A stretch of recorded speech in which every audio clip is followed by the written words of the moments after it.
우리는 한 달 전부터 주일 오전 예배 시간마다 느헤미야서를 함께 나누고 있습니다. 한 11월 정도까지 함께 나눌 생각을 갖고 있는데 13장으로 되어 있는 이 느헤미야서 가운데 기도에 대한 에피소드는 기도에 대한 내용은 12번이 등장합니다. 그런데 이 12번의 내용 가운데 느헤미야의 개인적인 기도만 무려 9번 등장합니다. 느헤미야는 지도자이기 전에 기도의 사람이었고, 근데 그 기도가 가장 대표적인 기도, 그리고 모든 성도님들이 쉽게 알고 있는 그 기도는, 그리고 가장 대표적인 기도는 오늘 읽은 1장의 기도죠. 예루살렘의 소식을 듣고 성벽이 무너지고 그 성문이 불타고 큰 환난을 당하고 백성들은 능욕을 당했다는 이 소식을 듣고 어쩔 수 없어 슬퍼하며 울며 금식하며 기도했던 그 기도의 내용, 우리 성도님들이 어느 정도 다 알고 있는 이 느헤미야 1장의 기도가 9번의 기도 가운데 가장 대표적인 기도라고 할 수가 있습니다. 사랑하는 여러분, 저는 오늘 이 느헤미야의 이 기도를 통해서 충분히 우리가 기도해야 할 기도의 모범을 배울 수 있다고 생각을 합니다. 그래서 오늘 부흥과 개혁 설교 시리즈 그 5번째 시간, 기도의 ABC라고 하는 제목으로 메시지를 전하고자 합니다. 따라서 하겠습니다. 기도의 ABC. 느헤미야가 우리들에게 가르쳐주는 기도의 레슨, 그것은 우리가 언제 기도해야 하느냐를 가르쳐주고 있습니다. 따라서 하겠습니다. 언제 기도할까? 우리 옆에 분에게 물어보겠습니다. 우리는 언제 기도해야 할까요? 묻지도 않고 답하지도 않고 뭐 하자는 얘기예요? 웃음으로 답한 줄로 믿습니다. 네. 성경은 항상 기도하라고 합니다. 쉬지 말고 기도하라고 한 줄로 믿습니다. 항상 그렇게 기도하지만 때때로 성경은 이렇게 말합니다.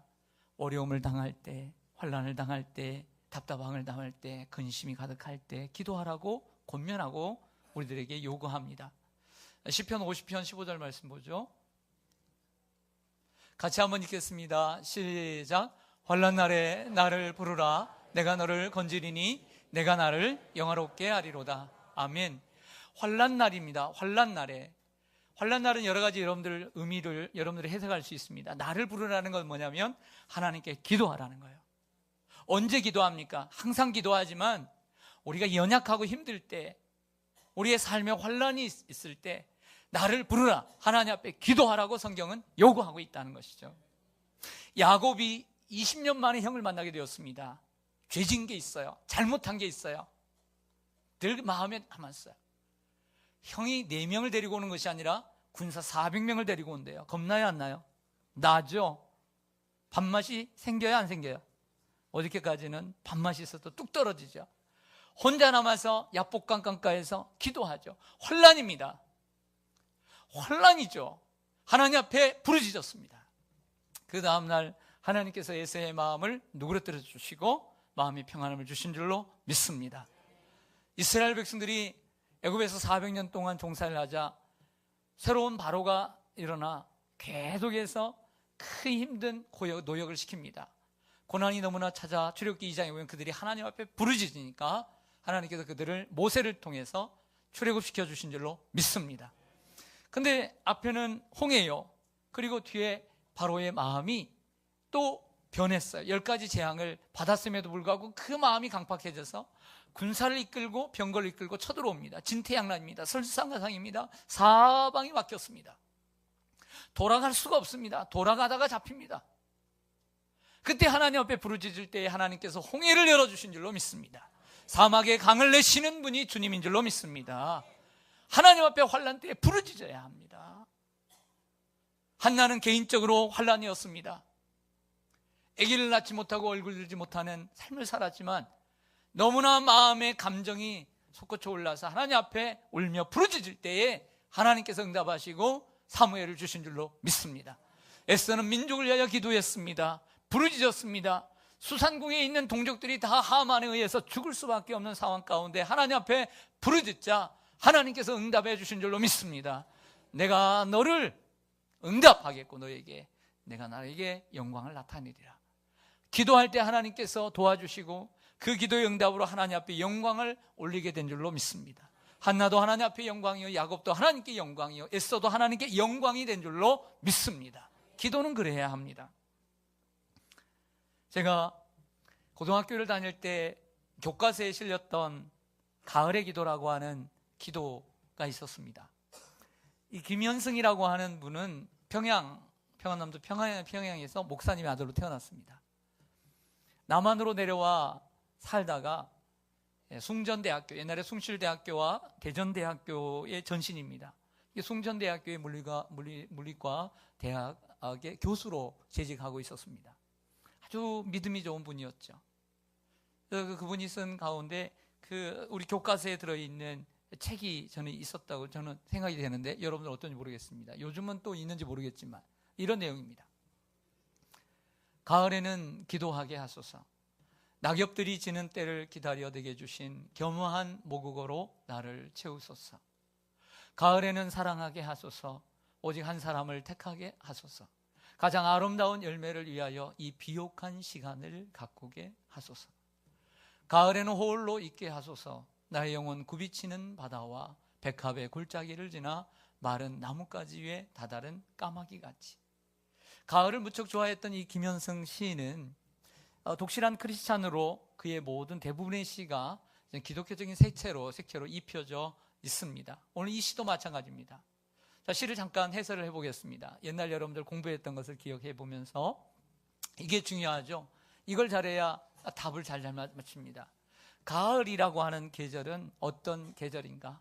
내면의 충실을 기할 수 있는 계절을 보여주는 시상입니다. 이 가을, 즉 하나님을 만날 수 있는 시간이라고 하는 것이죠. 하나님 앞에 충실할 수 있는 시간. 낙엽들이 지는 때, 낙엽이 집니다. 단풍이 들고 낙엽이 떨어집니다. 우리를 겸손하게 하는, 우리를 조금은 외롭게 만드는 이 때를 가리키는 것이죠. 모든 것을 좀 잃어버릴 때 우리는 겸손하게 됩니다. 겸허한 모국어로 나를 채우소서. 겸허한 모국어란 가장 진실된 언어입니다. 이 모국어, 우리 그리스도인에게 모국어는 영혼의 기도입니다. 이 가을의 계절에 기도를 통해서 주님 앞에 나아가게 해달라는 기도이죠. 이언을 보면 가을에는 사랑하게 하소서. 오직 한 사람을 택하. 여기에 오직 한 사람은 절대자, 하나님을 가리킵니다.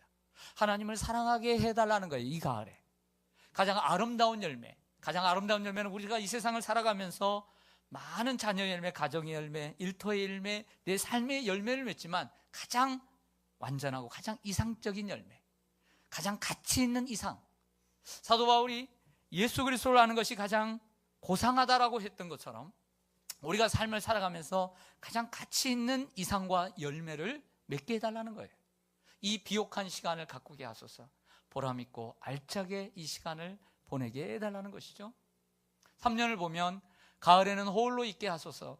나의 영혼 굽이치는 바다와 백합의 골짜기. 굽이치는 바다는 우리의 인생의 뒤안길을 보면 고난과 역경의 시간들, 백합의 골짜기는 아름다운 백합처럼 찬란했던 내 인생길. 그러나 그 모든 것들을 뒤로 하고 마른 나뭇가지 위에 다다른 까마귀처럼, 그 까마귀는 바로 이 저자를 가리킵니다. 고독의 경지에 이르고픈 이 까마귀처럼 되고자 했던 시인을 노래합니다. 여러분, 우리가 항상 기도해야 하지만 더더욱 가을은 기도의 계절인 줄로 믿습니다. 느헤미야는 안타까운 현실 앞에 기도했습니다. 암울한 상황 가운데 기도했습니다. 어떻게 기도해야 될지, 무엇을 기도해야 될지 답답할 때 기도했습니다. 느헤미야는 모든 것 중에 기도를 가장 먼저 우선시했습니다. 기도부터 시작해야 될 줄로 믿습니다. 기도부터 시작해야 되는 거예요. 어떤 일을 앞두고 우리가 어떤 것을 이루고 싶어서 그래도 기도부터 시작해야 할 줄로 믿습니다. 여러분 이제 가을은 10월, 11월, 12월, 이제 4, 4분기 3개월 남았습니다. 자, 시간은 유수와 같이 흐르고 있는데 올해 우리가 꿈꾸고 그리고 이루고 싶은, 우리의 자녀들이 이루고 싶어했던 그러한 꿈들이 있습니다. 그 꿈을 이루기 위해서 마치 느헤미야에게는 성벽 건축과 같은 큰 역사가 있었던 것처럼 우리에게는 앞에 꿈이 있다면 무엇부터 해야 하겠습니까? 기도부터 해야 합니다. 할렐루야. 오늘 말씀 보겠습니다. 스가랴 4장 6절 같이 읽습니다. 시작. 이는 힘으로 되지 아니하며 능력으로 되지 아니하며 오직 나의 영으로 되느니라. 아멘. 이 말씀은 스가랴라고 하는 선지자를 통해서 수룹바벨이라고 하는 예루살렘의 총독에게 준 말씀입니다. 즉 느헤미야가 포로 귀환하기 전에 10여 년 전에 이 수룹바벨이라고 하는 총독이 예루살렘 총독으로 갔었습니다. 첫 귀환을 했죠. 그의 눈에 들어오는 것은 성벽보다는 하나님의 성전이었어요. 그 성전을 짓고자 노력을 합니다. 대제사장 여호수아와 함께 영적인 지도자로서 함께 이 일을 감당해 나가는데 16년 동안이나 건축을 못한 거예요. 내적으로는 그들이 하나님에 대한 열정이 사라지고 외적으로는 많은 반대를 하고 하는 핑계를 대면서 이루지 못했던 것이죠. 그래서 하나님께서 학개와 스가랴 두 선지자를 보내서 그들을 권면하고 격려하고 용기를 주고 북돋아서 성전 건축을 이루게 했던 사건을 기억하실 것입니다. 그런데 이렇게 얘기합니다. 성전 건축이란 힘으로 되는 것도 아니고 능력으로 되는 것도 아니라는 거예요. 오직 하나님의 신으로 되느니라. 무슨 얘기냐면 너희들이 성전 건축을 16년 동안 이루지 못한 것은 너희들이 돈이 없어서 능력이 없어서가 지혜가 없어서가 아니라는 거예요. 기도하지 않았기 때문이라는 거예요. 모든 일은 기도로 시작해야 될 줄로 믿습니다. 느헤미야는 이 성벽 건축을 위해서 기도부터 시작한 사람입니다. 여러분, 성공적인 인생, 성공적인 리더, 성공적인 지도자, 성공적인 인생을 산 사람은 언제나 기도를 앞에 둡니다. 기도를 앞에 두고 그리고 기도를 최우선시하고 기도문도 시작합니다. 그러나 실패한 인생의 특징은 기도를 나중에 둡니다. 후미에 둡니다. 마지막 최후로 선택합니다. 이것저것 자신의 힘으로 다 해봅니다. 자신의 지혜로도 다 해봅니다. 이것도 안 되고 저것도 안 되고 이 방법도 안 되고 저 방법도 안 되니까 나중에 선택한 게 뭐냐면 기도라도 한번 해보자, 이렇게 나오는 거예요. 그것도 귀하다면 귀하다라고 말할 수 있지만 성경의 대부분의 성공적인 인생을 산 사람들은 항상 하나님 앞에 기도하는 사람이었다. 여러분들 인생을 어떻게 살고 계십니까? 여러분들은 그 하고 싶어하는 일들을 위해서 여러분들은 어떤 기도를 어디에 두고 계십니까? 우리 사람들에게 가장 안타까운 것은 기도의 응답이 없는 것이 아닙니다. 기도의 응답이 없어서 안타까워하는 것이 아니라 기도하지 않는 것이 가장 안타까운 것입니다. 성도님들이 열심히 기도를 하는데 기도의 응답이 없다라고 안타까워할 때 좀 마음이 아프죠. 하나님께서 응답해 주시면 참 좋을 텐데, 저분이 기도한 대로 응답해 주시면 저분이 저렇게 상심하지는 않을 텐데, 그러면서도 좀 더 그래도 기도해야 될 텐데, 포기하지 말고 하나님 원망하지 말아야 될 텐데, 이런 생각을 하죠. 하지만 그런 분들도 계시지만 더욱 안타까운 것은 기도하지 않는 거예요. 기도하지 않는 거. 우리는 21세기를 살아가고 있습니다. 보릿고개를 지나 군부 독재의 시절을 지나 그리고 우리는 IMF 시대를 지났습니다. 여러분, 그때의 기도 생활, 그때 신앙 생활을 했던 분들 한번 생각해 보십시오. 우리 장로님들, 권사님들, 연세 많은 분들. 자, 그때의 기도 생활과 지금의 기도 생활 어떻습니까? 좀 나아지셨습니까? 생활의 형편은 좀 나아질지 모르지만 기도의 형편은 좀 나아지셨습니까?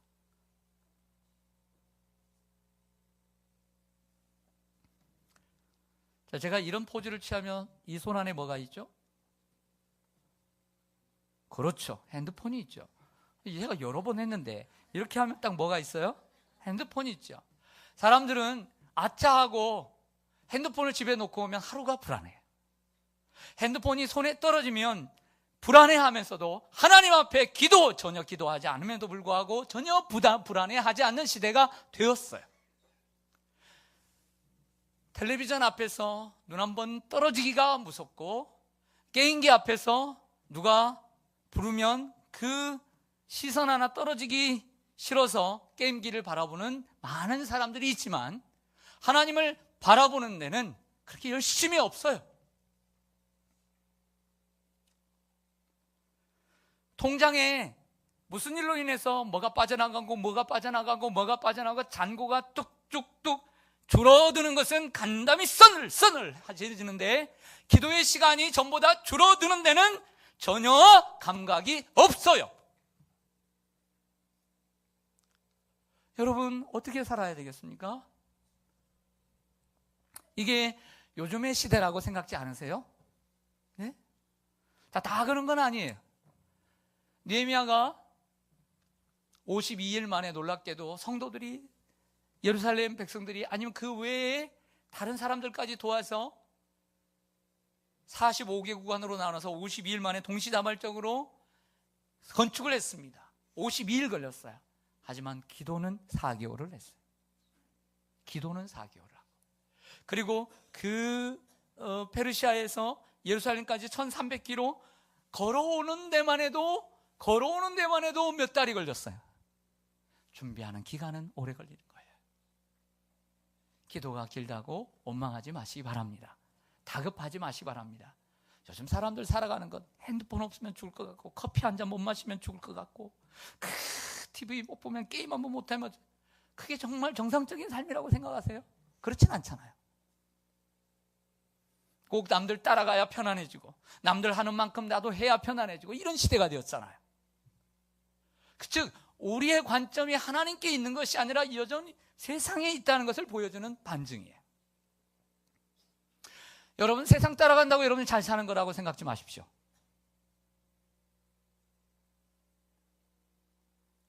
지금은 기도할 때인 줄로 믿습니다. 언제 기도해야 되느냐? 지금 기도해야 돼요. 둘째로 느헤미야는 우리가 왜 기도해야 하는지를 가르쳐 줍니다. 따라가겠습니다. 왜 기도해야 할까? 여러분, 옆에 분들 물어보겠습니다. 왜 기도해야 할까요? 물어보겠습니다. 이 순간에 저는 물을 마시고, 자, 기도할 수밖에 없었던 이유는 크게 두 가지인데요. 느헤미야가 들었던 이 예루살렘의 현실을 보고 너무나 안타깝게 여겼기 때문이에요. 안타깝게. 사람의 현실은 다 봐요. 여러분들 다, 성가대원들도 다 현실이 있어요. 여러분 현실이 있어요. 근데 현실은 다 느끼지만 그 어떻게 느끼느냐에 따라서 기도하느냐 마느냐예요. 안타까운 현실이 없는 사람은 없어요. 안타깝게 느끼는 사람이 기도하는 거예요. 예루살렘의 소식을 모르는 사람 대부분 없어요. 그러나 다 기도한 건 아니라고 생각해요. 정말 안타깝게 생각하기 때문에 느헤미야는 기도했던 거죠. 무려 4개월이나. 우리에게 닥친 환경이 어려우면 기도해야 합니다. 자신의 건강의 문제, 자녀의 문제, 또는 물질의 문제, 사업의 문제, 안타까우면 기도합니다. 그뿐만 아니라 남의 이야기를 듣고 난 다음에 가슴이 아파도 함께 기도하는 사람이 되죠. 남들의 어려운 사정을 듣고 도울 수는 없지만 기도로 돕고 싶은 마음이 듭니다. 교회 안에 아픈 성도가 있으면 어떻게 되나? 그래서 함께 기도합니다. 또 이것 또한 다 기도하는 건 아니에요. 여기 아픈 사람 있습니다. 어떤 분이 그러더라고요. 내가 아파 보니까 목사님이 이렇게 광고해도 전에 나를 보니까 일주일 동안 바빠서 그냥 들을 때만 잠깐이지 일주일 동안 성도들 환우들 놓고 기도한 적이 별로 없다는 거예요. 여러분, 광고는 잠깐이지만 기도한다고 여러분들 집에 다 돌아가서 기도하는 거 아니에요. 내가 아파 보니까 정말 기도해 줘야 되겠다는 거예요. 기도해 줘야 되겠다는 거예요. 왜? 내가 아파 보니까. 그냥 듣고 흘렸다는 거예요. 구역 식구들이 가정의 문제로 아파합니다. 남편의 문제로 아파합니다. 걱정이 되죠. 기도해 주는 것이에요. 여러분, 우리가 교회가 어려움을 당할 때, 나라가 어려움을 당할 때도 함께 기도해야 될 줄로 믿습니다. 어제 그 바자회가 있었는데 어떤 집사님 동생이 교회로 왔더라고요. 그래서 인사를 나누면서 잠깐 얘기를 했는데 아주 오래되고 큰 교회인데 건축을 하는데 새로운 목사님이 오셨어요. 참 어렵다는 거예요. 분열되고 대립되고 안타깝고, 그래서 함께 모여서 기도를 하고 있다는 거예요. 목사님을 위해서, 건축 위해서. 건축이 전쪽 가운데 이단이 틈타지 않도록 하나 되는 은형을 부어달라고 기도할 수밖에 없다는 안타까운 마음을 얘기하다. 이처럼 그렇습니다. 교회가 어려우면 교회를 위해서 기도해야 되는 거예요. 안타깝게 생각하니까 기도의 자리로 나아가는 거죠. 또 하나는 그 안타까운 현실을 놓고 자신의 연약함을 느낄 수 있었기 때문입니다. 비록 페르시아의 높은 관직에 있는 관료였지만 자신의 힘으로는 이 고국의 성벽 건축을 이룰 수 없다는 걸 알았어요. 연약함을 알았죠. 그러니까 하나님 앞에 기도할 수밖에 없었던 것입니다. 하나님 도와달라고. 자, 오늘 내용에는 없지만, 자, 상상을 하면서 기도해 보겠습니다. 느헤미야가 슬퍼서 울었죠. 하나님, 주님 고국이 너무나 이게 고통스럽습니다. 큰 환란이 있고 능욕을 받고 성벽은 무너졌습니다. 하나님 도와주세요. 하나님 도와주세요. 한참을 기도하니까 기도의 제목이 달라집니다. 하나님, 누군가를 좀 보내주세요. 누군가를 보내주세요. 도울 힘을 주세요. 기도를 했겠죠. 한참을 기도하니까 하나님께서 어떤 마음을 주면, 느헤미야야, 네가 해라, 이렇게 감동을 준 거예요. 연출해 보면, 그래요? 생각 못 했는데요? 제가 할 수 있을까요? 그럼 싸웠죠. 그러면 제가 순종하겠습니다. 하나님, 순종하겠습니다. 어떻게 할까요? 또 기도가 달라졌어요. 하나님, 저에게 능력을 주세요. 저에게 지혜를 주세요. 가만히 생각하니까 아닥사스다 왕을 변화시켜서 은혜를 받게 해서 정말 그가 도울 수밖에 없도록 하는 일밖에 없는 거예요. 그래서 기도를 하죠. 하나님, 저를 형통하게 하셔서 저 아닥사스다 왕의 마음에 하나님 은혜를 베풀어 주세요. 이 기도가 달라지게 된 거예요. 이러지 않았을까요? 충분히 가능한 상상 아닌가요? 여러분, 마음속에 감동이 오면 여러분들이 하시기를 바랍니다. 네가 해라. 그래요. 네가 해라. 네가 해라. 네가 해라. 여러분, 우리 앞에 놓인 현실 앞에 기도하지 않을 수 없습니다. 우리는 새생명 축제를 앞에 두고 우리는 기도하지 않을 수가 없어요. 왜냐하면 우리 사랑하는 나를 낳아주시고 길러주신 부모님, 형제들, 내 자녀들, 정말 그 영적인 상황을 보면, 현실을 보면 너무 안타깝잖아요. 마치 무너진 것처럼. 오늘 예루살렘 성벽과 같잖아요. 그냥 안타깝게 보지만 우리의 힘으로 안 되잖아요. 그래서 기도하는 거예요. 하나님, 저들을 구원해 주세요. 내가 해야 되는데 어떻게 할까요? 지혜를 구하고 전도의 문을 열어달라고, 저들의 완악한 마음을 무너뜨려 달라고 기도하는 거죠. 안타깝게 여기면 기도하게 되고요, 자신의 연약함을 알면 기도하게 되는 줄로 믿습니다. 여기 기도하는 거죠. 예수님이 십자가를 지고 가시면서 따라와 붙는 그 여인들에게, 자기를 위해서 우는 사람들에게 이렇게 얘기하죠. 너와 너의 자녀를 위해서 울라. 여러분, 지금 수능을 앞두고 수시가 거의 끝나갑니다. 결과가 지금 다 나오고, 정시, 또 수시 2차, 면접 이렇게 나옵니다. 국가고시도 있습니다. 우리 자녀들 결혼도 앞두고 있습니다. 우리의 자녀를 위해서 기도해야 합니다. 우리 자녀들을 위해서. 이 자녀들을 위해서 기도하는 것은 부모의 특권이지만 책임이에요. 의무예요. 자녀를 위해서 기도하지 않는 것은 죄예요. 여러분, 지난 9월 달에 그 뉴욕 온누리교회 우리 조문희 목사님께서 심령 부흥회를 인도하셨잖아요. 생각나시죠? 그분이 나중에 보니까 남현교회 가서 잠깐 이춘복 목사님 만나기 전에 보니까 교회를 둘러봤는데, 그렇게 피아노를 잘 치시더라고요. 안 보고도 치시더라고요. 그 영상을 제가 찍었어요. 근데 저하고 점심하고 저녁을 이렇게 같이 드시면서 먹으면서 그 강단에서 말하지 않는 에피소드들을 많이 얘기해 주셨어요. 목회에 도움되는 또 개인적인 얘기. 딸 얘기를 잠깐 하셨잖아요. 딸하고 아들이 있는데 딸이 하버드를 나왔어요. 하버드를 나왔는데 딸이 결혼해서 이제 아기를 가졌는데, 이 강영우 박사님이 무척 좋아하는 제자였대요. 이 딸이. 그 강영우 박사님이 무척 사랑해주고 그랬다는 거예요. 근데 그쪽이 또 연결해두는데 잘 안 됐는데, 친구가 소개해준 한 남자, 한국 남자를 만났답니다. 그래서 좀 사귀다가 참 괜찮은 남자다. 그래서 그 사귐이 깊어졌는데, 이 남자가 한국에 있는 부모님에게 연락을 한 거예요. 그러니까 나는 여자를 사귀고 있다고. 한번 인사를 드리고 싶다고. 그때가 가을쯤이었어요. 그래서 전화를 이렇게 했더니, 이제 이 부모님이 이제 서울대 교수인데 아주 독실한 크리스찬이라는 거예요. 근데 어머니가 그 이야기를 듣고는 그 여자 꼭 붙잡으라는 거예요. 왜 그랬을까요? 하버드 대학을 나와서? 아니에요. 놀라운 것은 그의 가을 특세에 담임 목사님이 설교 본문으로 정한 본문이 에스더서였어요. 이게 에스더서였는데, 에스더서를 계속 들으면서 자기 나름대로 해석을 해서 기도하기를, 하나님, 미국에 가 있는 우리 아들 에스더와 같은 귀한 믿음의 여인을 만나게 해 주시옵소서. 기도를 했다는 거야. 근데 전화를 딱 열으니까 그 여자 이름이 뭐냐? 그랬더니 뭐가? 조에스더예요. 조에스더. 그래서 묻지도 따지도 않고 그 여자 꼭 붙잡아라. 하나님의 응답이다. 할렐루야. 가을 특세 참석해서 기도하고 응답받은 줄로 믿습니다. 나름대로 말씀을 들으면서 나름대로 여러분들이 해석을 하고 적용을 해서 기도를 해야 돼요. 기도를. 그게 지혜라고 하는 거예요. 저는 지식을 전합니다. 그러면 여러분들이 지혜롭게 기도를 해야 돼요. 얼마나 좋았던지 2월에 결혼을 하자고 그랬다. 2월에.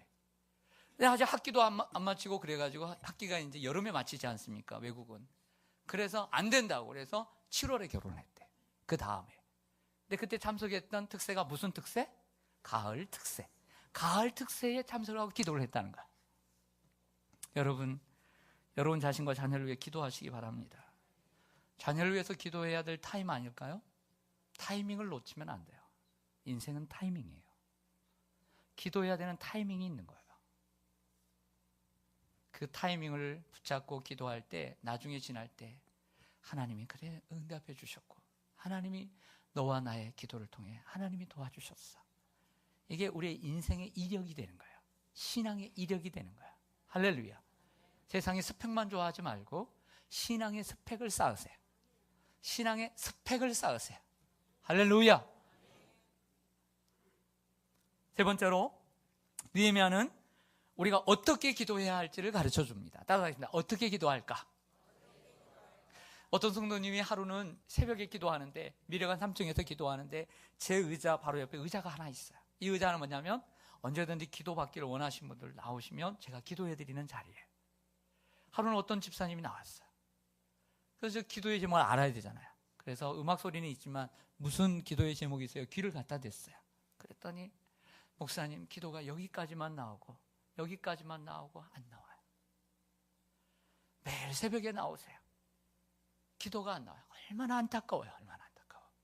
그 어려운 새벽에 나오는데 간절하게 기도해 드렸어요. 여러분 어찌해서 이런 분만 그러겠어요. 적지 않은 분들이 교회를 다니고 하나님을 믿지만 기도의 문이 닫히고 기도할 줄 모르고 어떻게 기도해야 될지 모르는 분들이 이분만 있겠습니까? 느헤미야는 5절에서 이렇게 기도를 시작합니다. 한번 보시죠. 5절 보시면 이르되 하늘의 하나님 여호와 크고 두려우신 하나님이여 주를 사랑하고 주의 계명을 지키는 자에게 언약을 지키시며 긍휼을 베푸시는 주여 간구하나이다. 아멘. 이렇게 시작합니다. 여러분 느헤미야가 우리에게 가르쳐준 기도는 분명한 대상이 있는 기도였다는 거예요. 분명한 대상. 하늘의 하나님. 근데 그 하나님이 크고 두려우신 분, 크신 능력 있는 파워풀한 전능하신 그러면서 두려우신 분이다. 분명한 기도의 대상을 놓고 기도해야 될 줄로 믿습니다. 기도는 허공에 던지는 게 아니에요. 중언부언하는 게 아니에요. 분명한 대상을 놓고 그리고 기도의 확신을 가지고 오직 믿음으로 구하고 구하는 것은 받은 줄로 믿고 구해야 될 줄로 믿습니다. 다음으로 느헤미야는 회개의 기도를 드린 것을 여러분 잘 아실 것입니다. 이 본문 너무나 잘 아시죠? 우리 장로님들과 우리 권사님들, 집사님들. 근데 이 내용에 회개의 기도가 많아요. 근데 몇백 년 전에 그리고 몇십 년 전에 조상들이 잘못된 죄악 가운데 오늘 느헤미야의 회개에는 독특한 특징이 있어요. 그게 뭐냐면 그 조상들의 죄악을 자기의 죄악과 동일시했다는 거예요. 그래서 뭐라고 얘기하냐면 하나님 나와 내 아버지의 집의 죄를 용서해 주옵소서. 예루살렘 성전이 무너지고 성벽이 무너진 게 뭐 느헤미야의 죄인가요? 100여 년 전에 무너졌는데 느헤미야의 책임이 없을 수 있어요. 아버지 때에 잘못한 것 내 책임 없어요. 하지만 어떻게 기도했냐면 나와 내 아버지의 집의 죄를 용서해 주시옵소서. 우리 조상들이 하나님 말씀을 듣지 못하고 하나님의 축복을 듣지 못하고 살아갔던 것을 용서해 주시옵소서. 여러분 믿음이 좋아지면요 이렇게 기도를 합니다. 처음에는 하나님 우리 아빠 우리 엄마가 주님을 몰라요. 주님을 인정하지 않고요. 때로는 교회를 비판하고 내가 교회를 다니는 걸 반대해요. 하나님 저들 용서해 주세요. 이렇게 기도를 합니다. 그런데 진정 하나님의 은혜를 받으면 그 자녀가 어떻게 기도를 하냐면 그렇게 기도 안 해요. 하나님, 나의 죄입니다. 나의 죄입니다. 하나님, 나와 우리 부모님의 죄를 용서해 주시고 내 가문의 죄를 용서해 주시고 항상 나를 포함시키게 되는 거예요. 이게 믿음의 사람의 기도가 되는 거예요. 그렇게 기도가 바뀌어요. 오늘 예수님을 안 믿는 것도 내 책임이라는 거예요. 저는 교회가 어렵습니다. 담임 목사의 1차적인 책임이겠죠. 만약 그런 교회가 있다면 장로님들도 2차적인 책임이 있겠죠. 하지만 그것을 다른 분들의 책임으로만 여러분들을 전가시키면 안 된다는 거예요. 그 믿음이 없는 사람들이에요. 진정한 믿음은 공동체 속에서 나의 책임을 묻고 함께 회개하고 그리고 함께 책임을 지고자 하는 마음이 있어야 될 줄로 믿습니다. 가족이 10명입니다. 어떤 한 사람 때문에 가족이 힘들대요. 그렇죠. 하지만 어떻게 그 사람의 책임이겠습니까? 가족 구성원 4명, 5명. 그렇지만 그 중에 나의 책임도 있는 거 아니겠어요? 내 책임 아니야. 우리 집이 이렇게 이 꼴 된 거는. 그렇게 하면 안 되잖아요. 이게 책임 없는 사람이죠. 진정한 성숙한 사람은 자기를 포함시키는 사람이에요. 같이 회개하고 자기의 실수를 고백하고 함께 자책하고 함께 아파하는 사람이 성숙한 사람인 줄로 믿습니다. 이게 바로 느헤미야의 기도의 특징이었음을 볼 수 있습니다. 또 한 가지는 느헤미야의 기도를 보면 대화의 기도임을 봅니다. 기도를 너무 어렵게 생각하면 기도를 못해요. 기도는 우리가 누구를 만나서 어떻게 지냈습니까? 얼굴이 어떻습니까? 어떻네요? 좀 어떻게 지냈어요? 이렇게 얘기하는 것처럼 자기 또 얘기를 하는데 요즘 말이야 내가 그렇게 지낸다고 뭐 이렇게 하소연할 수 있고요. 그런 것처럼 기쁜 일을 얘기할 수 있는 것처럼 하나님께도 그렇게 기도하는 것입니다. 쉽게 기도하는 거죠. 오늘 하나님께 묻습니다. 하나님 약속하신 말씀대로 이렇게 했는데 우리 조상들이 이것을 어겨가지고 이렇게 되지 않았습니까? 그러나 반대로 하나님께서 이 약속의 말씀대로 하나님 우리가 이것을 지키면 하나님께 축복해 주신다고 약속하셨죠. 우리 하나님께 돌아가겠습니다. 하나님 꼭 기억해 주세요 라고 대화식으로 기도를 합니다. 기도는 대화식으로 해야 합니다. 마지막으로 분명한 목적과 목표를 위해 기도해야 합니다. 목적 있는 기도, 목표 있는 기도가 필요해요. 분명한 목적과 목표. 오늘 느헤미야에게 있어서 목표는 무엇이죠? 성벽 건축이에요. 성벽 건축은 목적이 아니에요. 성벽 건축은 목표예요. 그러면 이것이 목표라고 한다면 목적은 뭐냐면 이스라엘의 회복이에요. 이스라엘이 부흥하는 거죠.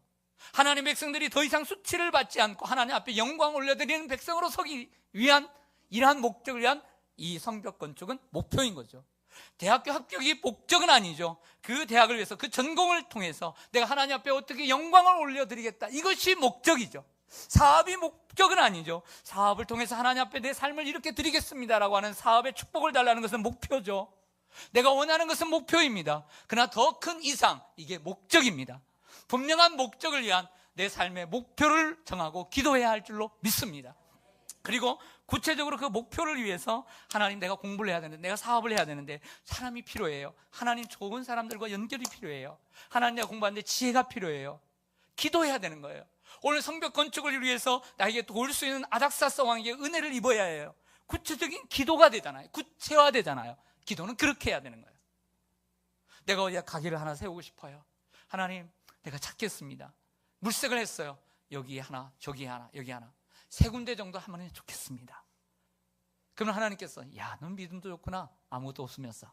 또 들어가는 거죠. 하나님 그래도 하나님 내가 3개나 정하고 합니다.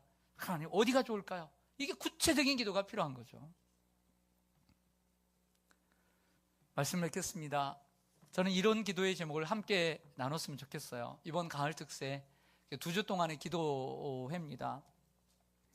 저는 여러분들이 오늘 느헤미야의 기도와 같은 큰 일을 앞둔 여러분들에게 느헤미야와 같은 인생에 길이 남는, 우리에게도 길이 남는 느헤미야 1장의 기도가 됐는데, 올 기도도, 올 가을 특세의 기도도 여러분들의 인생에 참 여러 기도 가운데 길이 남는 그런 기도가 되기를 간절히 소망합니다. 네, 기도하겠습니다.